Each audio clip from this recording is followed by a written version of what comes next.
Dans cette vidéo, on va voir comment calculer la mesure d'un angle aigu dans un triangle rectangle à l'aide du cosinus. Prenons cet exercice. GDA est un triangle rectangle en G, tel que GA égale 9,1 cm et AD égale 15 cm. Calculez la mesure de l'angle GAD, arrondi au degré près. Tout d'abord, je ne peux pas réfléchir convenablement en géométrie sans avoir de figure sous les yeux. Vu qu'on ne nous demande pas d'en faire une, je vais me contenter de faire un schéma à main levée sur lequel j'écrirai toutes les informations données par l'énoncé. GDA est un triangle rectangle en G, donc je dessine un triangle qui a l'air rectangle. Je code mon angle droit. Vu qu'il est rectangle en G, je mets le point G au niveau de l'angle droit. J'écris ensuite les noms des autres points, D et A. On me dit que GA est égal à 9,1 cm, donc j'écris 9,1 cm sur GA. De même, on me dit que AD est égal à 15 cm, donc j'écris 15 cm sur AD. On cherche la mesure de l'angle GAD. C'est l'angle de sommet A, je le marque avec un point d'interrogation. Et maintenant, je vais pouvoir réfléchir. On me demande de calculer un angle dans un triangle. Comme je sais que la somme des trois angles d'un triangle mesure 180 degrés, je commence par vérifier si je connais les deux autres. Je n'en connais qu'un seul, c'est l'angle droit. Donc je dois chercher une autre méthode.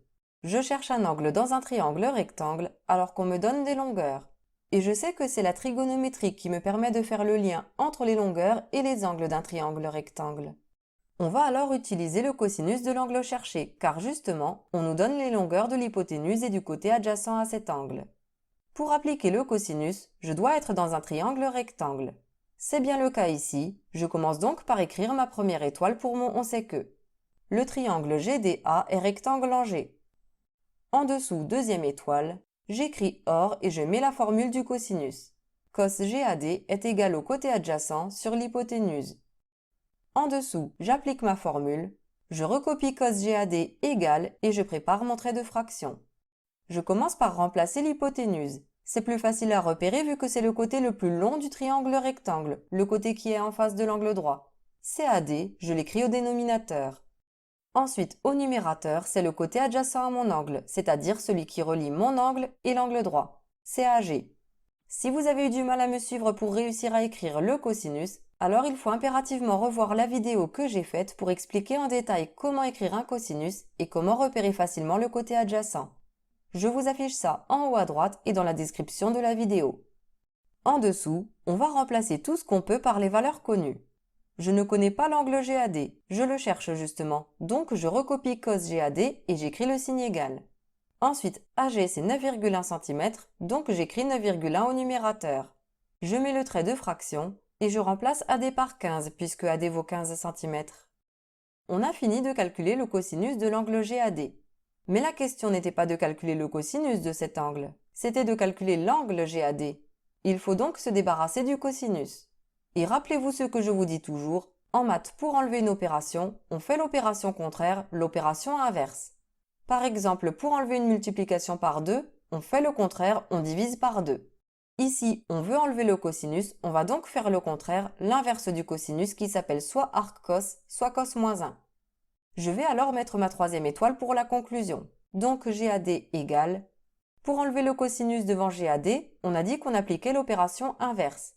On va alors écrire arc cos, ou cos moins 1 si vous préférez, et entre parenthèses, on recopie la fraction 9,1 sur 15. On va pouvoir calculer ça. À la calculatrice, l'inverse du cosinus est comme par hasard sur la même touche que le cosinus. C'est écrit arc cos juste au-dessus de cos. Il faut donc que j'appuie d'abord sur la touche seconde, puis sur la touche cos et la calculatrice m'affiche arc cos en ouvrant une parenthèse. Je vais pouvoir écrire ma fraction. N'oublions pas qu'une fraction est une division. Pour aller plus vite, j'écris 9,1 divisé par 15 et je ferme la parenthèse. J'appuie sur Exe et je n'ai plus qu'à lire et à arrondir le résultat. On m'a demandé d'arrondir au degré près. L'unité est le degré, donc arrondi au degré signifie arrondi à l'unité. Je coupe après le chiffre des unités qui est 2, je regarde le chiffre de derrière, c'est 6, c'est supérieur à 5, donc mon arrondi ne sera pas 52 mais 53 degrés. J'écris le symbole environ, mais surtout pas le symbole égal vu qu'on fait un arrondi, et j'écris 53 degrés. Et c'est terminé. Et voilà, vous savez maintenant calculer la mesure d'un angle grâce au cosinus. Reste à savoir calculer une longueur à l'aide du cosinus. J'ai déjà fait cette vidéo, je vous affiche le lien.